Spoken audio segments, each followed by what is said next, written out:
ગાંધીનગરમાં મુખ્યમંત્રી ભૂપેન્દ્ર પટેલે દેશના વિવિધ રાજ્યોના ઉચ્ચ સંભવિત યુવા સ્ટાર્ટઅપ્સ સાથે સીધો સંવાદ કર્યો। મુખ્યમંત્રીએ યુવા સ્ટાર્ટઅપ્સને પ્રોડક્ટ્સનું પોતાના નિવાસસ્થાનના પરિસરમાં પ્રદર્શન નિહાળી પ્રોત્સાહન આપ્યું। રાજ્ય સરકારના સાયન્સ એન્ડ ટેકનોલોજી વિભાગે ગુજરાતને એઆઈ અને ઇમેજિંગ ટેકનોલોજી માટે ગ્લોબલ સેન્ટર બનાવવા માટે વ્યાપક આયોજન કર્યું છે।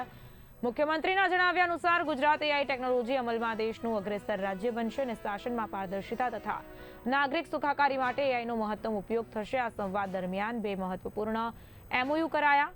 સર્વમ એઆઈ ગુજરાતમાં આધુનિક એઆઈ પાર્ક ઊભું કરશે, સાથે જ યુવા સ્ટાર્ટઅપ્સને એઆઈ સોલ્યુશન્સના પ્રૂફ ઓફ કોન્સેપ્ટ માટે રાજ્ય સરકાર દ્વારા ફાઇનાન્શિયલ સપોર્ટ આપવામાં આવશે। ઉપસ્થિત અધિકારીઓમાં મુખ્ય સલાહકાર ડોક્ટર હસમુખ અધિયા, અધિક મુખ્ય સચિવ આરસી મીના, રાજીવ ટોપનું, મુખ્યમંત્રીના અગ્ર સચિવ Sanjeev Kumar, science and technology વિભાગના સચિવ પી ભારતી, મુખ્યમંત્રીના સચિવ અજય કુમાર, ઓએસડી અતુલ ગૌર અને ડાયરેક્ટર આઈટી કવિતાબેન તેમજ વિવિધ યુવા સ્ટાર્ટઅપ્સના પ્રતિનિધિ પણ ઉપસ્થિત રહ્યા હતા।